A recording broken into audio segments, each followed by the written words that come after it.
Welcome back. Let's learn a few more types that we can use with TypeScript. The first one is something called a tuple. And by the way, where do these types come from? Well, some programming languages actually have these types that we're going to be talking about.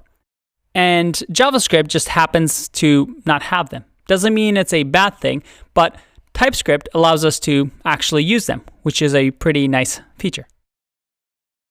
So a tuple is, well, I think just showing you might make sense what a tuple is. We can say let basket be string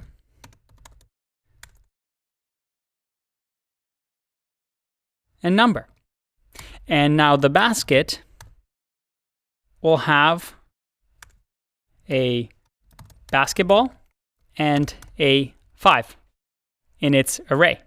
So if I save this, everything still works. And that's a tuple. A tuple you can define in this syntax and have different types inside of it. So that if for some reason my order changes, and I do 5, and now basket, let me make sure I add the string, I get an error because it's expecting this specific type and this type order. And it can come in very handy for certain things. You might not use it that often, but just again, like I said, just an extra feature you can use.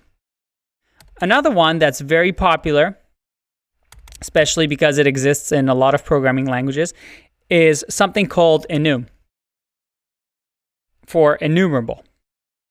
And here we can do something like this. We can say enum size. You see that we get that highlighting. So this can be anything that we want, and usually capitalize it.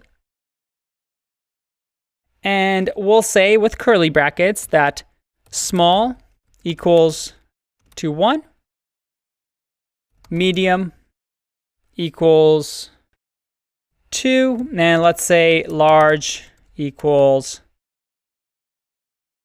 to 3. And now, using this enum type, I can say let size, let's say size name, be a string, and say equals size 2. What does that mean? Let's save and see what happens. I'm not getting any errors. So it looks like it's working. I'm getting no errors. But if I go to typescript.js, whoa, I'm getting some funky outputs here.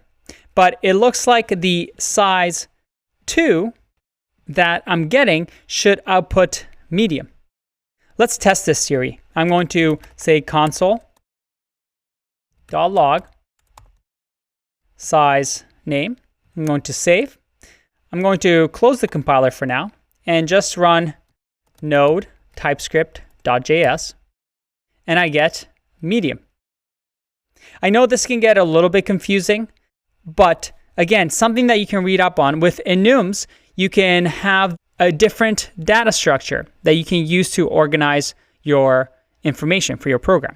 For example, if we had a shopping cart and we had small, medium, and large sizes, and each value of the small, medium, and large was 1, 2, and 3, well, we can use size name to make sure that we get the correct value.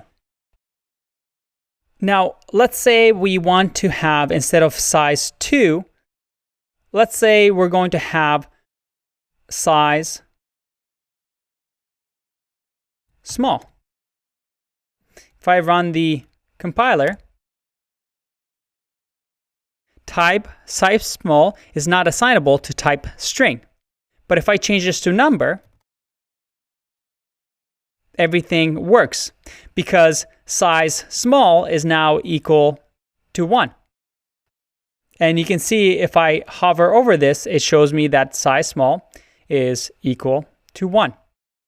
Now, when would this be actually useful? Well, Enums allow us to define a set of named constants, just like we have here. And using them, we can make it easier to perhaps document intent or create a set of distinct classes such as sizes, or perhaps maybe we want to have directions like up, down, left, right, and each direction has a value associated with it. Again, you can read up more about it on their documentation. It's just another useful tool.